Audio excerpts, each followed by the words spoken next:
ముహూర్తానికి సింహద్వారం బిగించిన తరువాత ఏమేం పనులుంటాయి? ఏ పని తరువాత ఏ పని చేయించాలి?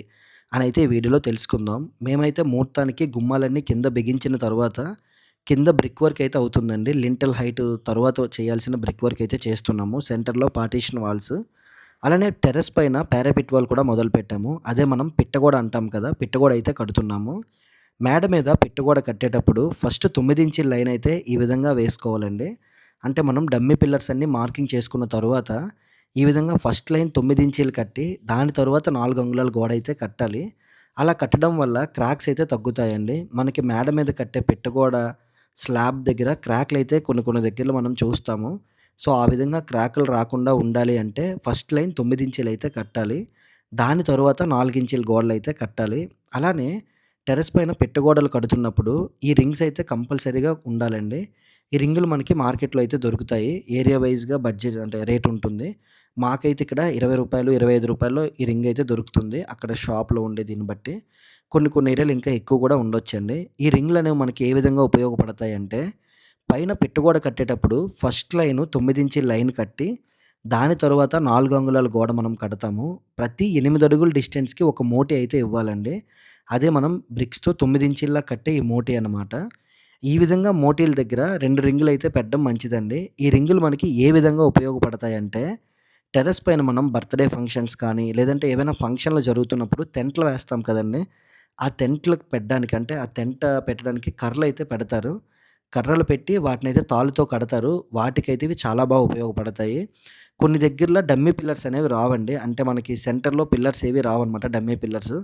అటువంటి దగ్గర ఈ రింగులు పెట్టడం వల్ల వాటిలో కర్రలు పెట్టి, లేదంటే పైపులు పెట్టి బట్టలు ఆరేయడానికైతే తాళ్ళు కడతా ఉంటారండి. సో, దేనికో దానికి కంపల్సరీగా ఉపయోగపడుతుంది. ఇవైతే మళ్ళీ మనం పెట్టుకోలేనివన్నమాట. అంటే మళ్ళీ మనం సెపరేట్‌గా పెట్టించాలన్నా పెట్టలేము. అంత బలంగా ఉండదు. సో, కన్ఫర్మ్‌గా పిట్టగోడలు కడుతున్నప్పుడే ఈ విధంగా ప్రతి మోటికి 2 రింగులు ఉండేట్టుగా చూసుకోండి. ఇవి ఎక్కువైపోతాయి దూరం దూరంగా పెట్టడం కాకుండా ప్రతి 8 అడుగుల మోటికి 2 రింగులు ఉండేట్టుగా చూసుకోండి. ఓకేనా? సో, మేమైతే ఇక్కడ మొత్తం ప్రతి 8 అడుగుల డిస్టెన్స్‌కి ఒక మోటి ఇవ్వడం జరిగింది. ప్రతి మోటికి 2 రింగులైతే పెట్టడం జరిగిందండి. అలానే మేము కొన్ని దగ్గరలో ఇప్పుడు సిద్ధాంతులు గట్టా చెప్తారు కదండీ! వాళ్ళేంటంటే వాస్తు పరంగా మనకి కింద కాంపౌండ్ వాల్ కట్టినా, లేదంటే పైన పారాపెట్ వాల్ కట్టినా సరే కార్నర్స్‌లో మోటీలు ఇవ్వొద్దు. కార్నర్‌లో మోటీ ఇవ్వకుండా ఈ విధంగా కట్టండి అనైతే చెప్తారు. అందుకే మేము కార్నర్ నుంచి 4 ఫీట్ తర్వాత నుంచి మోటీ అయితే ఇవ్వడం జరిగింది. ఈ విధంగా ప్రతి 4 అడుగు అది 8 అడుగులకు ఒక మోటీ ఇచ్చి, ఈ విధంగా పిట్టగోడలు కట్టించడం మంచిదండి. అలానే పిట్టగోడ హైట్ కూడా 2.5 అడుగులు కాకుండా 3 అడుగులు, 3.5 అడుగులు ఉండేట్టుగా చూసుకోండి. టెర్రస్ పైన పారాపెట్ వాల్ అనేది 2.5 అడుగులనేది ఒకప్పుడు కట్టేవారు. ఇప్పుడైతే ఎవరు కట్టట్లేదు. కంపల్సరీగా 3 అడుగుల నుంచి 3.5 అడుగులు ఉండేట్టుగా చూసుకుంటున్నారు. మేమైతే ఇక్కడ మొత్తం 3.5 అడుగులైతే పిట్టగోడ అయితే పెట్టబోతున్నాము. ఇప్పుడు మేము కట్టిన గోడ 3 అడుగుల 3 అంగుళాలండి. దానిపైన మళ్ళీ 3 ఇంచీల బెల్ట్ అయితే వేస్తున్నాము. ఇక్కడ మీరు చూడొచ్చు. బెల్ట్ ఫినిషింగ్ అంతా కలిపి మనకి 3.5 అడుగులైతే వస్తుంది పిట్టగోడ అనేది. ఈ విధంగా పిట్టగోడ హైట్ అనేది కంపల్సరీగా 3.5 అడుగులు ఉండేట్టుగా చూసుకోండి. మినిమమ్ 3 అడుగుల కన్నా తగ్గకూడదనమాట. అప్పుడే మనకి సేఫ్టీగా ఉంటుందండి. ఓకేనా? సో, మేమైతే ఈ విధంగా మొత్తం బ్రిక్ వర్క్ అంతా కంప్లీట్ అయిన తర్వాత ఈ విధంగా కాంక్రీట్ బెల్ట్ అయితే వేసాము. అలానే కింద గుమ్మాలన్నీ బిగించామని చెప్పాను కదా! ఇక్కడ మీరు చూస్తున్నారు కదండీ! ఈ గుమ్మాల కమ్మి సైజ్ అనేది 6 అంగుళాల వెడల్పండి. 4 అంగుళాల దళసరి ఉంటుంది. సో, ఈ 6 అంగుళాల వెడల్పు కమ్మి సైజు గుమ్మం అనేది వాల్‌కి సెంటర్‌లో బిగించడం జరిగింది. ఇది మనకి పాత రోజుల్లో ఈ విధంగా గుమ్మాలు బిగించేవాళ్ళండి. అంటే పెద్ద వాల్స్ వచ్చేవి కదా! వాటి సెంటర్‌లో గుమ్మాలనేవి ఉండేవి.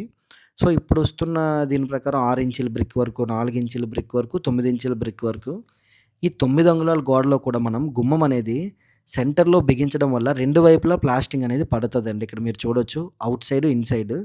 ఈ విధంగా ప్లాస్టింగ్ పడడం వల్ల గుమ్మానికైతే కొంచెం గ్రిప్ ఎక్కువగా ఉంటుంది.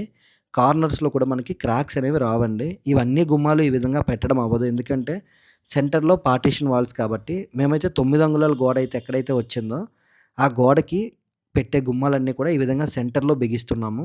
ఇలా బిగించడం వల్ల 2 వైపులా ప్లాస్టింగ్ అనేది ఎక్కుతుంది. వాల్ గ్రిప్ అనేది ఉంటుందండి. అలానే ఎలివేషన్ కూడా సెలెక్ట్ చేసుకొని ఎలివేషన్ బ్రిక్ వర్క్ కూడా స్టార్ట్ చేశాము. మనం స్లాబ్ కాంక్రీట్ అయిన తరువాత అంటే స్లాబ్ వేసిన తరువాత మనకు ఉండే టైము 21 డేస్ అండి సెంటరింగ్ ఉంచేది. ఈ 21 డేస్ మనకి ఏ వర్క్ జరగదనమాట. మహా అయితే పైన మెటీరియల్ షిఫ్ట్ చేయడం ఇవే జరుగుతూ ఉంటాయి.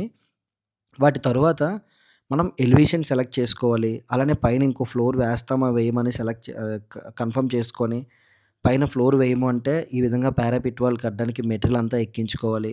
అలానే కింద సింహద్వారం, మిగతా గుమ్మాలు మనం ఏమేం పెడతామని సెలెక్ట్ చేసుకొని వాటికి కలప, ఆ గుమ్మాలు రెడీ చేసుకోవాలి. మేమైతే ఇక్కడ ఏ ఏ పని చేసాం, ఏ విధంగా చేయించామనేది ప్రతి ఒక్కటి మీకు డీటెయిల్‌గా ఎక్స్‌ప్లెయిన్ చేస్తున్నానండి. అలానే లోపల కూడా మేము సెంటర్‌లో పార్టిషన్ వాల్స్ ఏవి కట్టలేదు. అంటే ఔట్ సైడ్ చుట్టూ 9 ఇంచీల గోడలు కట్టి స్లాబ్ అయితే వేసాము. సెంటరింగ్ వాళ్ళకి ఇబ్బంది ఉంటుందని సెంటర్‌లో పార్టిషన్ వాల్స్ అన్నీ ఆపాము. ఆ వాల్స్ కూడా మొత్తం కట్టడం పూర్తయింది. మేము గుమ్మాలు బిగించిన తరువాత ఆ వాల్స్ అన్నీ కంప్లీట్ చేసి పైన టెర్రస్ పైన పెట్టుకోవడంతా కంప్లీట్ చేసి ఎలివేషన్ బ్రిక్ వర్క్ అయితే స్టార్ట్ చేశామండి. ఇక్కడ మీరు చూడొచ్చు. అలానే లోపల వర్క్ అంతా ఏ విధంగా ఉంది ఏంటనేది కూడా మీకు చూపిస్తానండి. మనం పైన ఏదైతే పెట్టుగోడ కట్టామో కింద కూడా మనం గోడలు కట్టినప్పుడు 3 ఫీట్ హైట్‌లో సిల్ లెవెల్ బెల్ట్ అనేది వేసామండి. అలానే పైన 8 ఫీట్ హైట్‌లో మొత్తం మీరు చూడొచ్చు బెల్ట్ స్లాబ్ అనేది రన్ చేశాను. ఈ ఇంటికి సంబంధించిన వీడియోస్ అన్నీ కూడా మన ఛానెల్‌లో ఉంటాయండి. ఎవరైనా కొత్తగా ఈ వీడియో చూస్తున్న వాళ్ళైతే గ్రౌండ్ శంకుస్థాపన చేసిన దగ్గర నుండి మేము ఏ ఏ పనులు చేసాం, ఏ పని తర్వాత ఏ పని చేయించాము, అలానే బడ్జెట్ గురించి కూడా చెప్పడం జరిగింది. బడ్జెట్ అనేది ఏరియా వైస్‌గా మారుతూ ఉంటుందండి. అలానే వర్క్ కూడా స్ట్రక్చర్ వైస్‌గా మారుతుంది. డ్రాయింగ్ వైస్‌గా కూడా మారుతూ ఉంటుంది. సో, మా వర్క్ ఏ విధంగా ఉందని మాత్రమే నేను వీడియోలో చెప్తున్నానండి. ఓకేనా? సో, ఈ విధంగా మొత్తం బ్రిక్ వర్క్ అంతా కంప్లీట్ అయిన తరువాత క్యూరింగ్ అయితే జరుగుతుంది. అలానే మేడ మీద పిట్టగోడలు కట్టిన తర్వాత కూడా బెల్ట్ వేసాం కదా! ఆ బెల్ట్‌లో మనకి 8 లైట్ సైజ్ రాడ్ ఒకటి పెడితే సరిపోతుందండి. చుట్టూ పిట్టగోడ చుట్టూ కన్ఫర్మ్‌గా బెల్ట్ ఉండాలి. డమ్మీ కాంక్రీట్ వేయకుండా కంపల్సరీగా కాంక్రీట్‌లో ఐరన్ అనేది పెట్టాలి. అలానే ఎక్కువ రాడ్లు పెట్టకూడదండి. ఎక్కువ రాడ్లు పెట్టినా కాంక్రీట్ పగుళ్ళిచ్చే అవకాశం కూడా ఉంటుంది. 8 రాడ్ ఒక రాడ్ అయితే సరిపోతుంది 4 అంగుళాల గోడకి. 9 అంగుళాల గోడైతే 2 రాడ్లయితే పెడతామండి. ఓకేనా?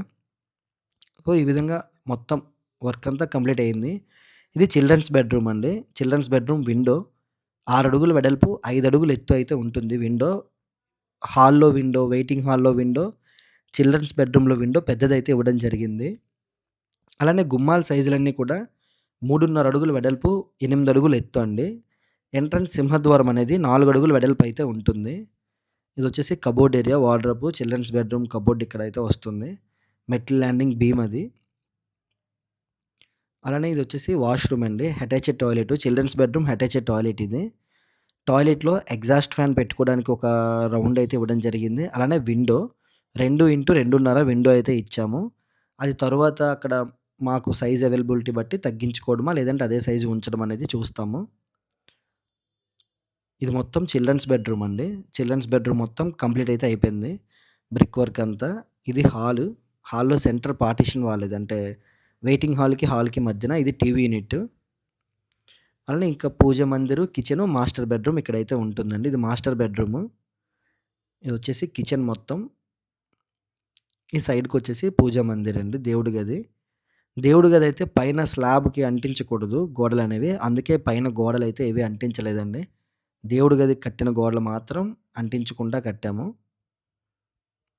అవి సీలింగ్ చేసేటప్పుడు మనకి కవర్ అయిపోతుంది. అలానే ఎదురుగా మాస్టర్ బెడ్‌రూమ్ అయితే ఉంటుంది. ఇక్కడ మీరు చూడొచ్చు ఇది మాస్టర్ బెడ్‌రూము. మాస్టర్ బెడ్‌రూమ్‌లో విండోసు 3x5 విండో అయితే ఇవ్వడం జరిగాయండి. 2 విండోలు. గుమ్మం మాత్రం 3.5x8 అడుగుల ఎత్తు గుమ్మము. ఈ స్లాబ్ హైట్ వచ్చేసి 12 అడుగుల స్లాబ్ హైట్ అండి. అలానే 3 ఫీట్ హైట్‌లో సిల్ లెవెల్ బెల్ట్, 8 ఫీట్ హైట్‌లో బెల్ట్ స్లాబు. మొత్తం నంబర్ 1 క్వాలిటీగా వర్క్ అయితే ఇక్కడ జరిగింది. ప్రీమియం వర్క్ అండి ఇదంతా గూడా. సో, ఇప్పుడు ఈ విధంగా అంటే ఏరియా వైస్‌గా వర్క్ అనేది మారుతూ ఉంటుంది కదండీ! మేమిక్కడ ఓన్లీ గ్రౌండ్‌లో కన్‌స్ట్రక్షన్ కాబట్టి ఓనర్ మాకు తగ్గట్టు బడ్జెట్ పెట్టారు కాబట్టి ఈ విధంగా వర్క్ అయితే చూపించగలిగాము. ప్రతి దగ్గర ఇలానే వర్క్ ఉంటుందంటే అక్కడ ఓనరు బడ్జెట్ పెట్టగలరు అనే దగ్గర ఈ విధంగా వర్క్ అయితే చేస్తామండి. లేదు మాకు తక్కువ డబ్బుల్లో పని అయిపోవాలంటే దానికి తగ్గట్టుగానే పనైతే ఉంటుంది. నేను ఈ మాట ఎందుకు చెప్తున్నానంటే వీడియోస్ చూసి మాకిక్కడ తక్కువ డబ్బుల్లో పనయిపోతుందేమోనేమో అనుకోకండి. బడ్జెట్ మొత్తం నేను వివరించి క్లారిటీగా చెప్పాను. ప్రతి ఒక్క వీడియో చూడండి. ఎవరైనా కొత్తగా వీడియోస్ చూస్తున్న వాళ్ళైతే మీకు కంపల్సరీగా మీరు గనక కొత్తగా ఇల్లు కడుతున్నట్లయితే ఈ వీడియోస్ మీకైతే తప్పకుండా ఉపయోగపడతాయండి. ఓకేనా? So, master bedroom attached toilet ఇది. ఇదంతా కబోర్డ్ ఏరియా. ఇక్కడ మొత్తం కూడా ఏవి కూడా కింద లింటెల్ అంటే దిమ్మల్లా పోసి ఎక్కించడం గాని ఇవేవి చేయలేదండి.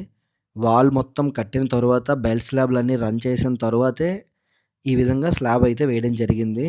ఈ వర్క్ అనేది చాలా హెవీ వర్క్ అండి. వర్క్ ప్రాసెస్ అంతా కొంచెం హెవీగా ఉంటుంది. సో, ఇప్పుడున్న రోజుల్లో పని తొందరగా తేలిపోవాలి, వెంటనే మనకు పనులయిపోవాలంటే అవ్వదండి. ఈ కన్‌స్ట్రక్షన్ మాకు ఈ స్టేజ్‌కి రావడానికి 6 నెలల సమయం అయితే పట్టిందండి. అంటే basement work, brick work, slab ఇవన్నీ కలిపి నేను చెప్తున్నాను. 6 నెలల సమయంలో అయిన వర్కు ఇక్కడ వరకు ఈ స్టేజ్ వరకు వచ్చింది. సో, క్యూరింగ్ టైమ్ గాని అన్నీ మనం ప్రాపర్‌గా మెయింటైన్ చేసుకొని వెళ్తే ఈ టైం అయితే అవుతుందండి. సో, కన్‌స్ట్రక్షన్ అనేది మళ్ళీ చేయించుకునేది కాదు. కంగారు పడి పని పాడు చేసుకోకుండా నీట్‌గా ఈ విధంగా చేయించుకుంటారని మనస్ఫూర్తిగా కోరుకుంటున్నా. వీడియోలో ఉన్న కంటెంట్ మీకు నచ్చితే తప్పకుండా వీడియోకి ఒక లైక్ చేసి ఛానెల్ సబ్స్క్రైబ్ చేసుకొని బెల్ ఐకాన్ ఆల్‌లో పెట్టుకోండి. నెక్స్ట్ వీడియోతో మళ్ళీ మీ ముందుకొస్తా. Thanks for watching. జై హింద్.